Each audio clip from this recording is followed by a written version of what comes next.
귀한 찬양 감사합니다. 오늘 우리에게 주시는 하나님의 말씀은 사도행전 1장 1절에서부터 11절까지입니다.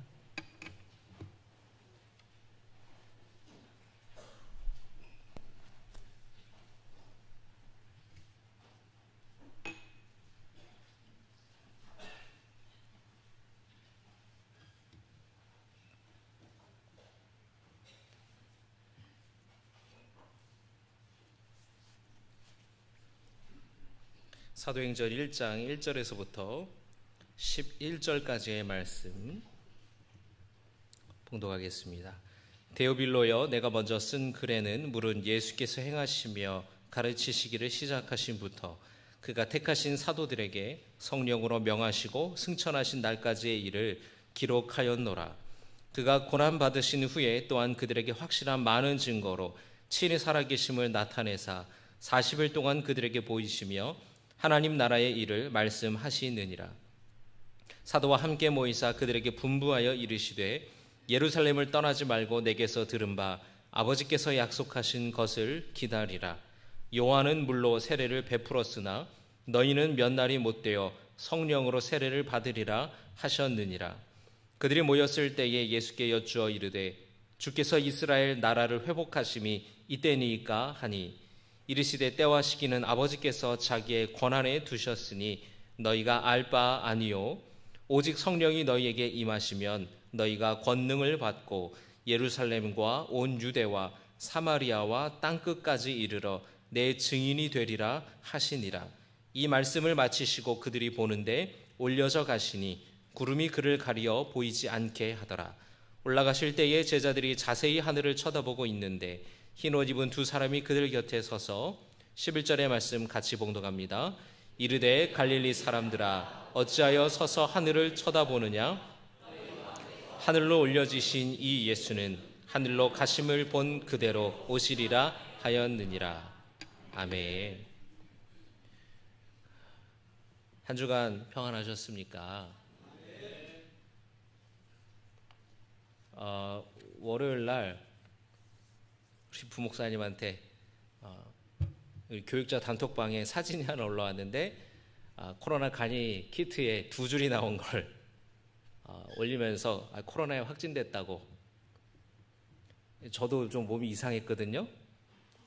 그래서 저도 검사를 해보니까 저도 2줄이 나오더라고요. 월요일부터 2박 3일 세미나를 가는데 둘째 날 몸이 좀 이상해서 검사를 해봤더니 그리고 또 전도사님이 확진이 되고 함유엘 목사님만 살아남았거든요. 그런데 오늘 장렬히 전사했습니다. 오늘 아침에 교회 와서 2줄 나온 게 또 그래서 교육자들이 주중에 차례대로 지금 코로나 확진이 됐는데 제가 보니까 오늘 우리 교회 유튜브 채널에 평소와 다르게 실시간으로 접속한 인원이 많아요. 그러니까 성도님들 중에서도 지금 코로나 때문에 교회 오지 못하시고 댁에서 가정에서 예배를 드리시는 분이 꽤 있으시겠다 생각이 들었습니다. 여러분은 괜찮으신가요? 네. 또 금방 또 약 먹고 또 증상이 많이 좋아지긴 했는데 열은 떨어졌는데 계속해서 기침이 좀 나는 것 같습니다. 여러분도 건강 또 유의하시기를 바랍니다. 올해 우리 교회의 표가 주님의 제자로 훈련받아 세상을 제자 삼는 교회입니다. 제가 주님의 제자로 훈련받아 하면은 여러분은 세상을 제자 삼는 교회 이렇게 한번 외쳐보실까요? 주님의 제자로 훈련받아 할렐루야. 한 해 절반이 지난 지금 과연 우리는 정말 주님의 제자로 살았는지 돌아보는 시간이 되기를 원합니다. 제자는 제자로 태어나는 것이 아니라 훈련을 통해 제자가 되는 것이고요.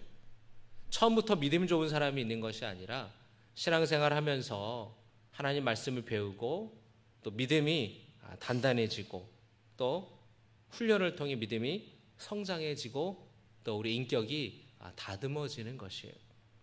하반기에도 제자 훈련을 할 텐데 이 제자 훈련은 이 제자 훈련 교육을 통해서 다 또 이것만 제자 되는 방법은 아니고, 사실은 제자의 삶은 뭐냐면 우리의 삶 속에서 하나님의 말씀을 그렇게 살아보려고 실천하고 애쓰고 또 부딪히고 넘어지면서 그렇게 제자로 우리가 훈련받는 것입니다. 예수님께서 어부 베드로를 부르실 때에 내가 너로 하여금 사람을 낚는 어부가 되게 하리라 말씀하셨지만, 베드로가 처음부터 사람을 낚는 어부가 되었던 건 아니에요. 오히려 예수님이 베드로와 제자들을 떠나고 난 이후에 제자들은 제자로서의 사명을 본격적으로 감당했었다라고 볼 수가 있습니다.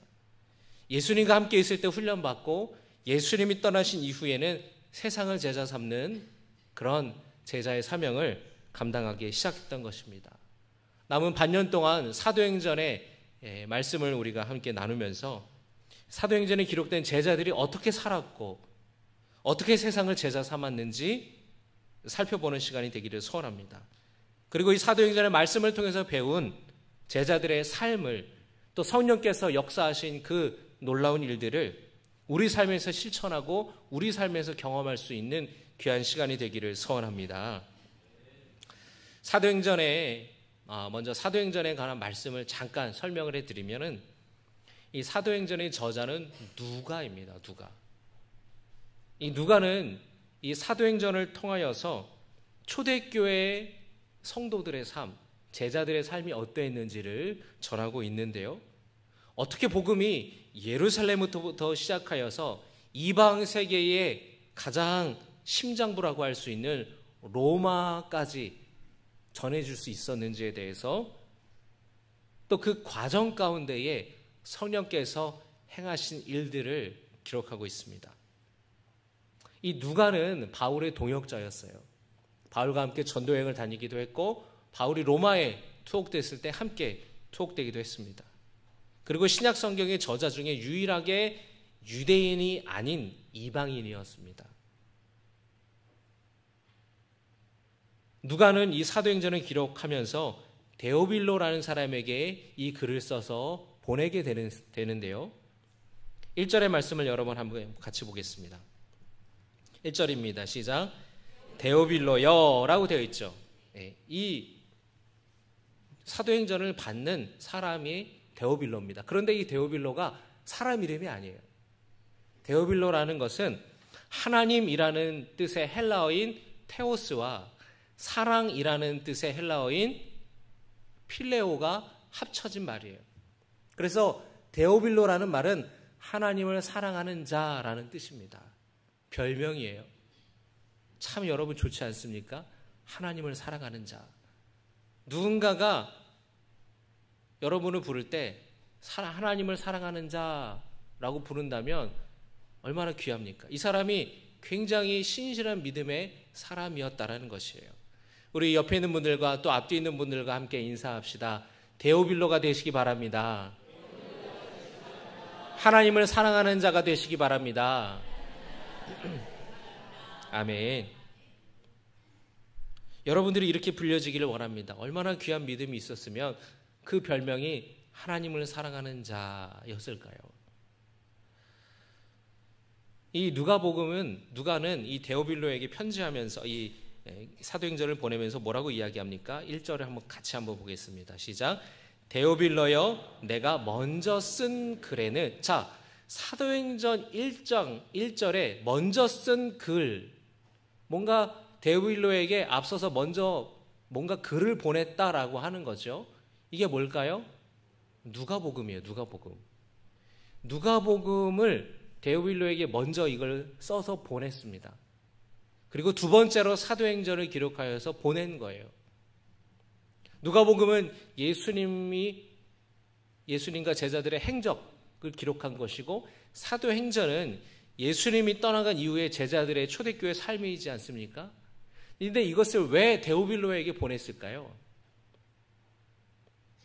누가복음은 1탄이고 사도행전은 2탄이에요. 둘은 하나의 책으로 볼 수가 있는데 왜 데오빌로라는 사람에게 이 글을 썼느냐? 데오빌로에게 부탁을 하는 거예요. 이 책을 옮겨서 많은 교회 성도들이 읽을 수 있도록 많은 교회 곳곳의 교회에 이 글을 보낼 수 있도록 도와달라라는 것입니다. 이 데오빌로는 알려지기로는 아주 부유하고 영향력이 있는 로마 관리였다라고 합니다. 당시에는 인쇄술이 발달되지 못해서 글을 어떻게 했냐면 다 일일이 사람이 보고 손으로 필사해서 옮겨 적었어요. 그러니까 당연히 인건비가 드는 겁니다. 근데 이 사람은 글을 아는 사람이어야 되고 아는 지식이 있어야 되고 손글씨도 잘 쓰는 전문적으로 훈련받은 필사가여야 됐기 때문에 돈이 많이 드는 겁니다. 책을 하나 한 비를 카피를 하는 것이. 그래서 이 데오빌로라는 부유하고 또 신실한 그런 사람이었던 데오빌로에게 누가가 이 글을 쓰면서 당신이 이 글을 여러 번 이렇게 다 책을 만들어서 각 교회에 성도들에게 보내서 이거를 읽게끔 도와달라고 이 글을 보내는 것이에요. 본격적으로 우리 사도행전의 말씀을 살펴보려고 합니다. 부활하신 예수님과 제자들이 함께 나눈 이야기에서부터 누가는 이 사도행전을 시작하고 있는데요. 부활하신 예수님께서는 제자들에게 아버지께서 약속하신 것을 기다려라 라고 말씀하십니다. 따라합니다. 아버지께서 약속하신 것을 기다리라. 이게 무슨 말이죠? 뭘 기다리라는 것일까요? 네, 맞습니다. 성령을 기다리라 라는 뜻이었어요. 그런데 제자들은 지금 잘못 받아들이고 있습니다. 제자들이 뭐라 그러냐면은 이스라엘 나라를 회복하심이 이때입니까? 예수님께서는 약속하신 성령을 기다려라 라고 말씀하셨는데 제자들은 이스라엘 나라의 회복을 기다렸고 그것이 지금이냐고 묻는 거예요. 유대인들은 로마 제국의 압제에서부터 벗어나서 주권을 회복하고 독립하고 해방할 것을 이스라엘 나라의 회복을 기다렸습니다. 이스라엘이 오랫동안 수백 년 동안 나라를 잃었지 않습니까? 솔로몬 이후에 나라가 분열이 되었어요. 북이스라엘과 남유다로 분열이 되었고 북이스라엘은 아수르에 의해서 먼저 멸망당하고 남유다는 바벨론에 의해서 멸망이 당했습니다. 후에 이 바벨론은 페르시아 제국이 그 바벨론이 무너지고 페르시아 제국이 그 다음에는 알렉산더 대왕의 헬라 제국이 그 다음에는 이 예수님 시대에는 로마 제국이 그 팔레스타인 땅을 지배하고 있었어요.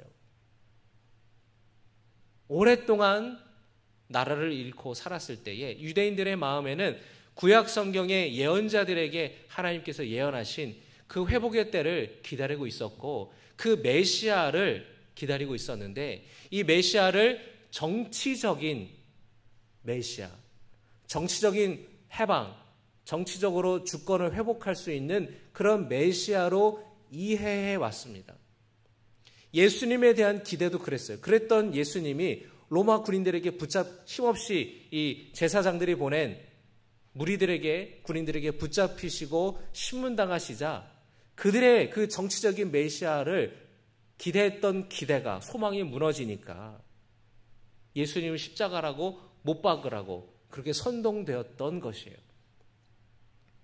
실망이 크니까 예수님을 못 박으라고 선동하는 그 사람들에 의해서 함께 선동되어서 예수님을 못 박으라고 바라바를 풀어주라고 이야기를 했던 것입니다. 제자들도 그랬어요. 제자들끼리 다툼이 났습니다. 예수님이 왕의 자리에 오르면은 누가 예수님의 오른팔이냐, 누가 왼팔이냐, 누가 더 높은 관직에 오르냐, 제자들이 그것 때문에 싸웠어요. 그러니까 제자들도 예수님에 대해서 정치적인 메시아로 오해하고 있었다라는 것입니다. 그런데 그런 예수님이 다시 부활해서 오시니까 정말로 이제는 정말로 나라가 회복되는 것이구나 라고 지금 또 착각하고 예수님께 묻고 있다라는 거예요. 그러나 예수님이 약속하신 것을 기다리라는 것은 그런 정치적인 나라의 해방이 아니라 성령의 오심을 기다리라라는 뜻이었습니다. 예수님께서 말씀하십니다. 그때와 기한은 너희가 알 바 아니다. 여러분, 우리 함께 말씀을 볼까요? 사도행전 1장 6절과 7절의 말씀입니다. 6절과 7절의 말씀을 함께 읽겠습니다. 시작.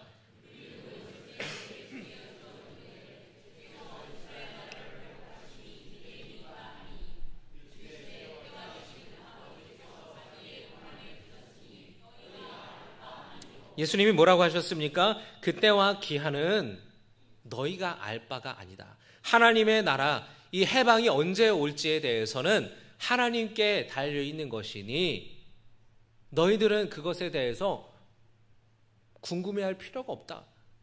너희들이 지금 기다려야 되는 것은 그것이 아니라는 거예요. 너희들이 기다려야 되는 것, 사모해야 되는 것은 뭐냐면 8절의 말씀입니다. 오직 성령이 너희에게 임하시면 너희가 권능을 받고 예루살렘과 온 유대와 사마리아와 땅끝까지 이르러 내 증인이 되리라 하시니라. 할렐루야. 하나님의 나라는 반드시 언젠가 올 것인데 그때까지 교회는 성령 받은 사람들을 통하여서 예수님이 이 땅에서 시작하신 하나님의 나라를 확장해 나가야 된다라고 말씀하시는 겁니다. 그 일을 제자들에게 맡기셨다라는 겁니다. 그리고 이 일을 저와 여러분에게도 맡기신 줄로 믿습니다. 우리에게 맡겨주신 사명이 있다는 거예요. 하나님이 언제 오는가? 그것은 알 바가 아니라는 겁니다. 그것은 우리의 언제 예수님이 다시 오실지 그것만 바라보고 그렇게 살지 말라는 겁니다. 언제 올지는 아무도 모르는 거예요. 그러니까 언제 온다라고 말하는 사람들은 100이면 100, 이단인 거예요. 사입인 겁니다. 왜? 하나님만 아시는 것을 자기가 안다고 말하는 사람이 그게 진실이겠습니까? 그것은 하나님만 아시는 일이에요. 그걸 알려고 막 성경을 이상하게 해석하고 애쓰고 하는 것들이 굉장히 의미 없는 일입니다. 우리가 집중해야 될 것, 우리가 관심을 둬야 될 것은 뭐냐면 그 나라가 언젠가는 올 텐데 그때까지 우리에게 주신 사명이 있음을 깨닫고 그 사명을 위해서 우리가 헌신하는 것이라는 거예요. 이 일을 시작하기 전에 우리가 먼저 해야 될 것이 있습니다. 그것은 뭐냐면 성령을 기다리는 겁니다. 성령 충만함을 받는 일이에요. 5절의 말씀에 예수님 말씀하셨습니다. 요한은 물로 세례를 베풀었으나 너희는 몇 날이 못되어 성령으로 세례를 받으리라 하셨느니라. 성령으로 세례 받는다라는 말씀을 예수님이 하십니다. 여러분, 세례를 어떻게 받죠? 오늘날에는 물을 머리에다 붓거나 찍어서 세례를 줍니다. 그러나 원래 세례는 물속에 풍덩 완전히 들어가요. 그래서 물속으로 완전히 잠겼다가 다시 일어납니다. 그게 세례예요. 성령 세례를 받으라라는 뜻은 성령 가운데에 완전히 우리가 충만하게 거하는 것을 의미하는 것이에요.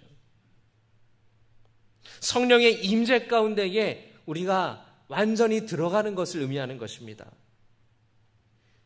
성령님은 예수님의 영이세요. 우리가 예수님을 인격적으로 만난다라는 것은 성령님을 만난다라는 뜻입니다. 왜냐하면 육신으로 계신 예수님은 떠나가시고 성령으로 우리와 다시 오셨기 때문에 우리는 성령으로 예수님의 영이신 성령님을 통해서 우리는 예수님을 경험하는 거예요. 그분이 예수님이신 거예요. 성령 충만하는 것은 여러분 예수님의 임재 가운데에 들어가는 것이고 예수님을 인격적으로 만남으로 예수님의 사랑 가운데에 들어가는 것이고 그래서 예수님을 인격적으로 만남으로 예수님의 사랑이 느껴지고 내가 너무나 큰 죄인이라는 것이 깨달아지는 것입니다. 그래서 회개할 수밖에 없고 그래서 십자가의 사랑과 은혜에 감사하게 되고 감격하게 되는 것, 그것이 성령 충만함이에요. 오해하는 분들이 계십니다. 성령 충만하면은 다 뒤집어지고 다 방언하게 되고 성령 충만할 때에 나타나는 현상은 그럴 수 있어요.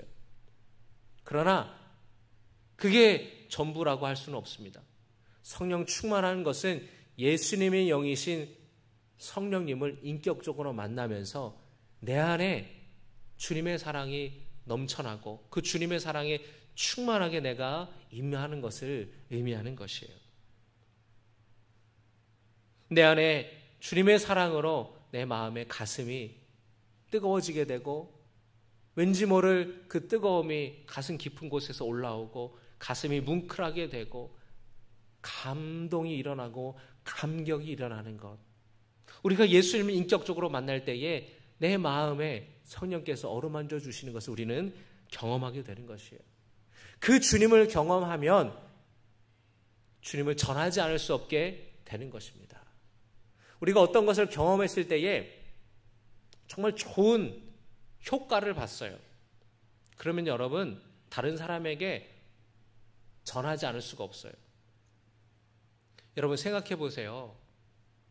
어떤 약을 먹었는데 전혀 부작용이 없어요.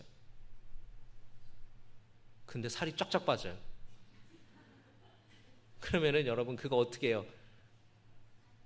SNS에 올리고 다른 사람에게 권하고 뭘 딱 먹으니까 2달 딱 먹으니까 눈이 밝아져요.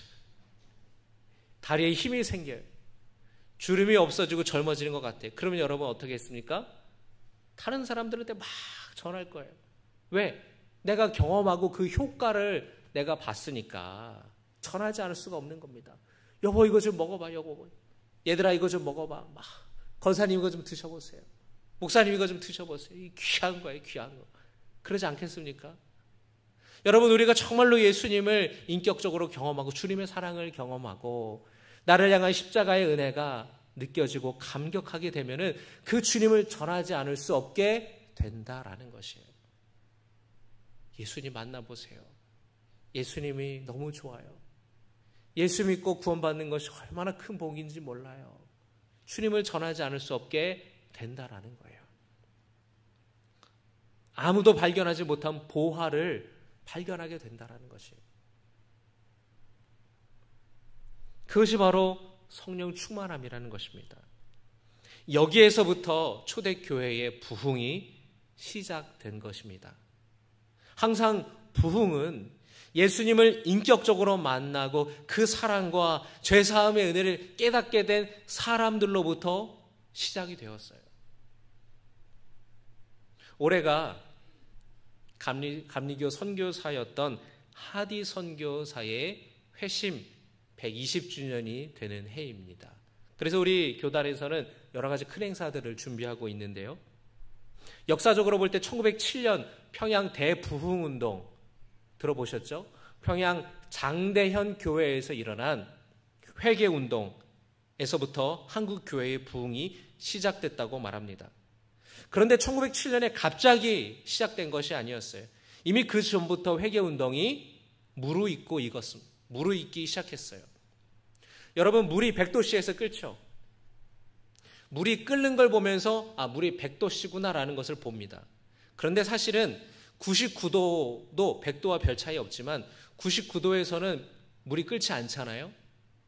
그러나 100도씨에 되어서 물이 보글보글 끓지만 그 전까지 물이 100도씨까지 물이 올라오기 전까지 계속해서 가열되고 있는 거예요. 그러다 딱 그 100도씨가 됐을 때에 물이 끓는 것처럼 이미 평양 대부흥운동이 1907년에 시작되기 이전부터 그 부흥에 무르익는 시기들이 있었다라는 것입니다. 그 시기를 4년 전인 1903년으로 잡고 있습니다. 이 하디 선교사는 오늘날의 북한 땅인 원산에서 선교사로 사역을 했는데 이 사람은 의사예요. 의료 선교사로 한국에 왔습니다. 병원을 세우고 사람들을 질병을 고치고 또 치료하고 복음을 전하고 교회를 세우면서 선교 활동을 했었습니다. 그런데 하디 선교사가 몇 년을 그렇게 헌신을 했는데도 한국 교회 이 조선 사람들이 변하지 않는 거예요. 그래서 하디 선교사의 마음에 불만이 생기기 시작했어요. 이 시기에는 순수한 믿음으로 교회를 다니는 성도들이 그렇게 많지 않았습니다. 서양인에 대한 호기심으로, 서양 문물에 대한 호기심으로 교회를 오는 사람들이 있었고요. 그리고 어려운 성도들에게 쌀을 나눠줬기 때문에 쌀을 받아먹을 요량으로 교회를 나오는 성도들도 있었습니다. 그래서 선교사들이 미국 본국에 보낸 그 선교 보고서에는 그런 성도들을 라이스 크리스천이라고 써놨어요. 쌀 받아 먹으려고 교회 온다라는 겁니다. 또 어떤 사람들은 선교사에게 영어를 배워서 출세해야 할 요량으로 교회를 나오는 성도들도 있었어요. 그렇게 이 한국 조선인들에 대해서, 성도들에 대해서 짜증이 나고 못마땅한 마음으로 하디 선교사가 있을 때에 여자 선교사들의 부부로 많이 왔는데 이 아내들은 선교사님들의 기도회 모임을 인도해달라는 요청을 들어요. 그래서 그 기도회 모임을 인도하려고 말씀을 준비하던 가운데에 하나님께서, 성령께서 하디 선교사의 마음에 임하셔서 깨닫게 되는 놀라운 역사가 일어났습니다.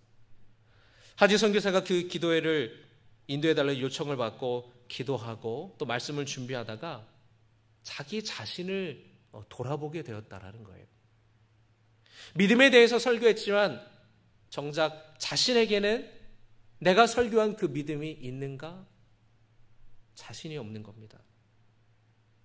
사랑에 대해서 이야기했지만 나는 정말 이 조선 사람들, 이 우리 교회 성도들을 사랑하는 마음이 있는가? 자신이 없는 거예요. 내 삶이 예수님 안에 거하는 삶을 살고 있는가? 자신이 없는 겁니다. 아니, 오히려 교회 성도들을 정죄하고 비판하고 못마땅한 마음이 있었음을 그가 깨닫게 돼요. 그 선교사의 기도의 모임을 인도하면서 자신이 깨닫게 된 일들을 이야기하면서 자기가 죄인임을, 내가 그런 못된 사람이었다라고 공개적으로 그가 고백을 하고 회개했습니다. 그때에 성령 충만하게 되는 그 경험을 하디 선교사가 하게 돼요. 그리고 그 다음 주일 예배를 드리는 장소에서 하디 선교사가 한국 교회 성도들에게 똑같이 자신의 죄를 고백했습니다. 자신이 백인으로서 가지고 있었던 인종적인 우월감, 의사로서 가지고 있었던 우월감, 예수님을 믿으라고 가르쳤고 예수님을 닮아 살라고 가르쳤지만 정작 자신에게는 그런 믿음도 그런 삶도 살지 못했다라는 것을 성도들에게 고백하고 회개했어요.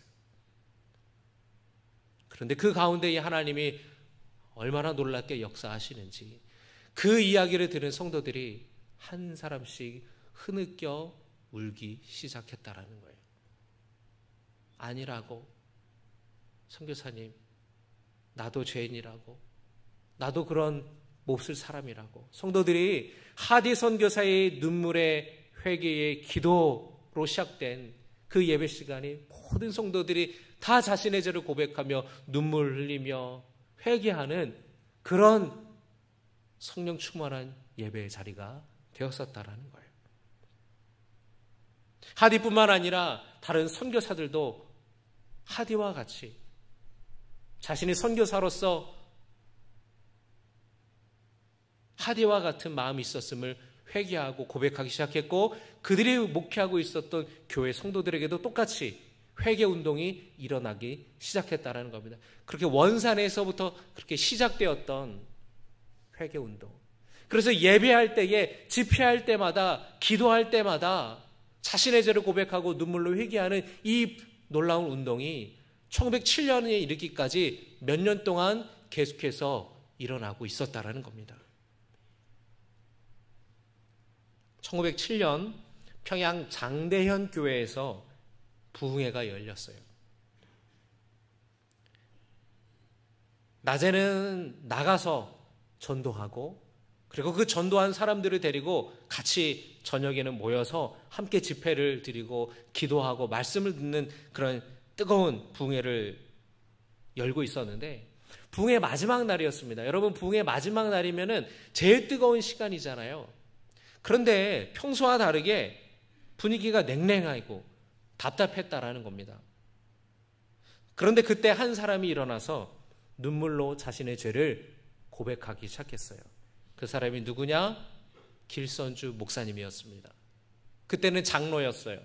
길선주 장로님이 자리에 일어나서 자신의 죄를 자백하기 시작했어요. 하나님께서 우리 집회에 은혜를 주시지 않는 이유는 바로 나 때문입니다.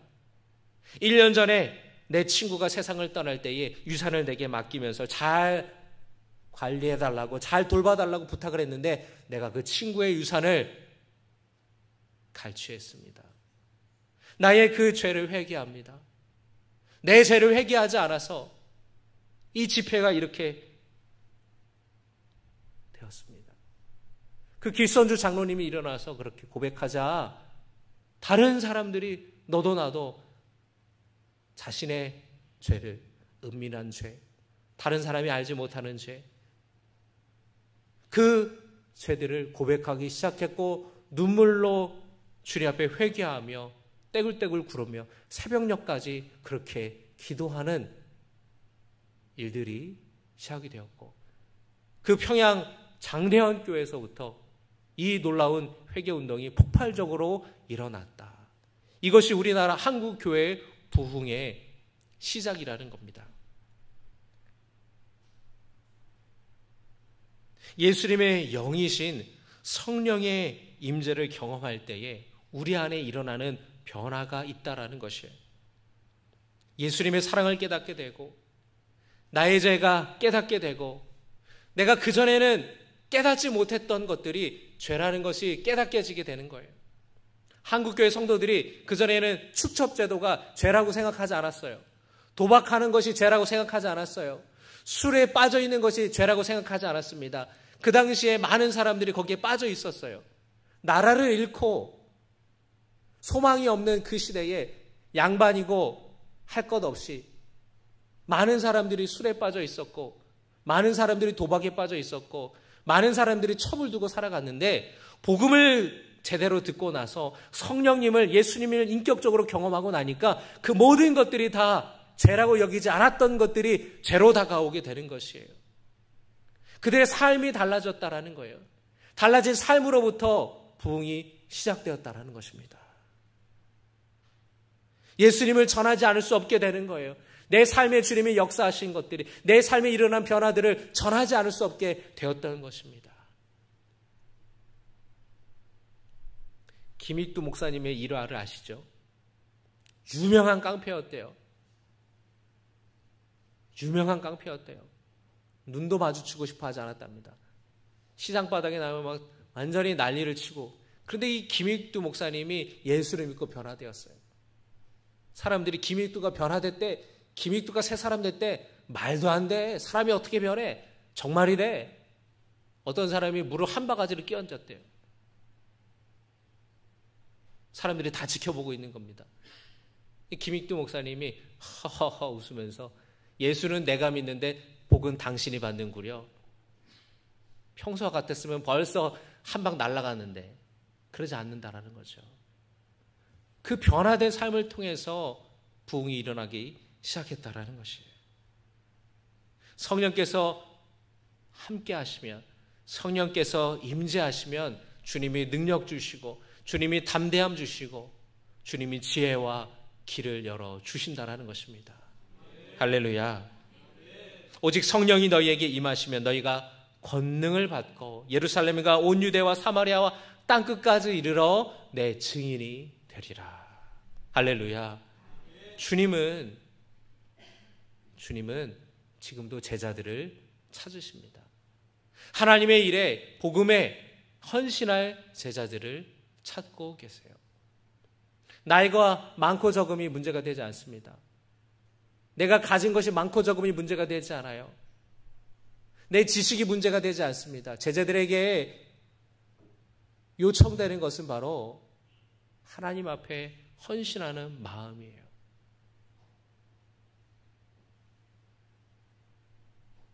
여러분, 우리가 교회를 다닐 때에 교회에서 내가 뭘 얻을까, 뭘 누릴까, 뭘 받을까,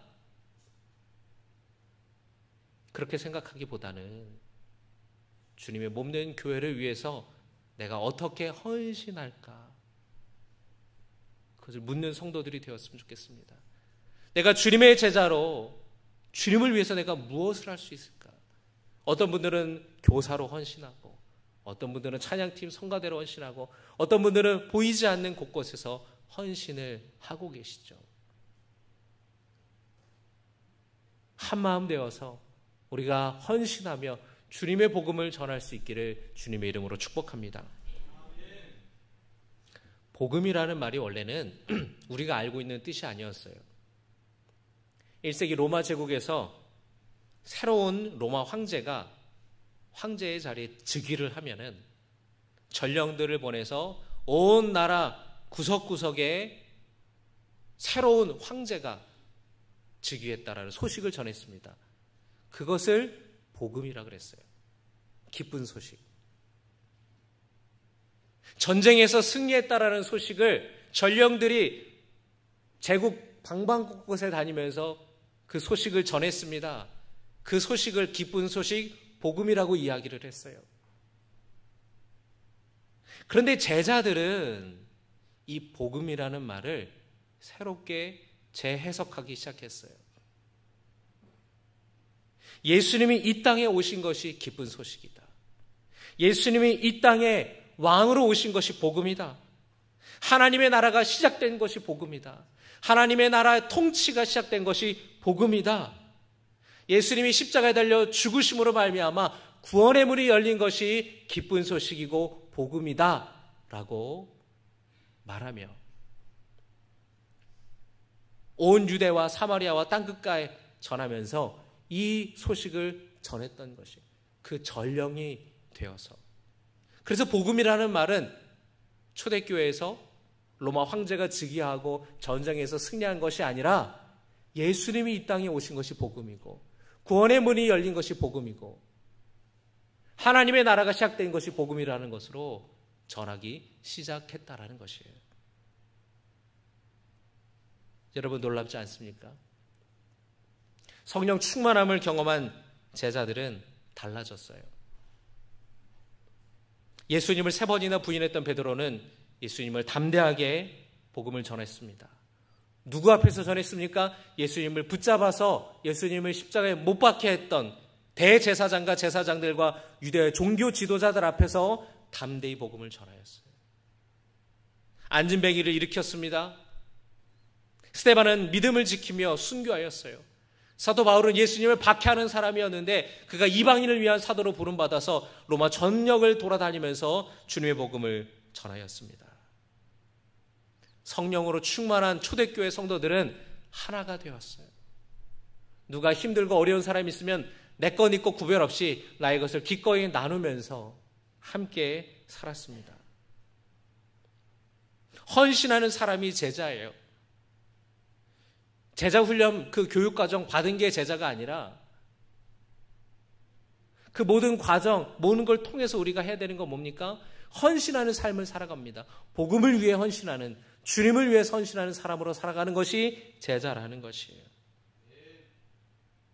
여러분, 예수님의 영이신 성령님을 만날 때에 주님이 우리에게 위로해 주시고, 주님이 우리에게 새 힘을 주시고, 우리의 상처받은 영혼을 위로해 주실 뿐만 아니라 제자로서의 사명을 감당할 수 있는 힘과 능력도 주심을 믿으시기를 바랍니다.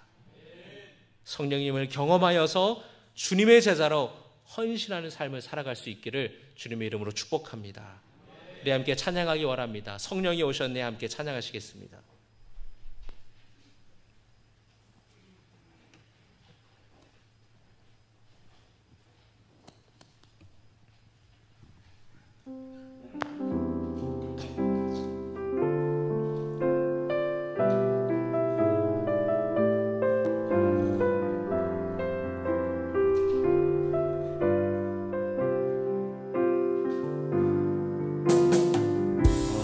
시절 지날 때 깊은 한숨 내쉴 때 그런 풍경 보시며 단식하는 분 있네. 고와 같이 너희를 버려두지 않으리. 내가 너희와 영원히 함께하라. 억눌린 자 갇힌 자, 억눌린 자 갇힌 자, 자유함이 없는 자, 피난처가 되시는 성령님 계시네. 주의 영이 계신 곳에 잠자유가 있다네. 진리의 영이신 성령이 오셨네. 성령이 오셨네. 성령이 오셨네. 성령이 오셨네. 우리 자리에서 일어나서 함께 찬양합시다. 성령이 오셨네. 우리 인생 가운데 친히 찾아오셔서 그 나라 꿈꾸게 하시네. 성령이 오셨네. 성령이 오셨네. 성령이 오셨네. 내 주에 보내신 성령이 오셨네. 우리 인생 가운데 친히 찾아오셔서 그 나라 꿈꾸게 하시네.